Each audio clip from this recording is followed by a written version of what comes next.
Good morning আমার প্রিয় বন্ধুরা।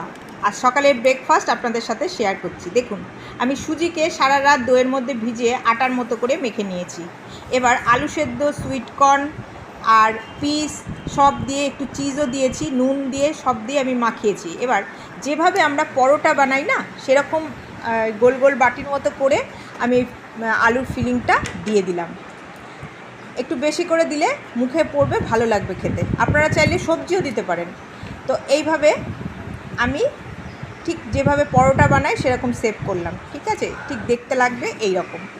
এটাকে বেলেও নেওয়া যায়, অসুবিধা নেই। তো আমি এরকমই ভাজবো, ছাঁকা তেলে আমি ফ্রাই করব। এটাকে ছাঁকা তেলে ফ্রাই করার পর আমি এটাকে সাম্বার ডাল দিয়ে পরিবেশন করব। এখন খুবই গরম পড়েছে বন্ধুরা, সাম্বার ডাল করে রেখে দিয়ে ভাত দিয়েও খাওয়া যাবে, কোনো চাপ নেই।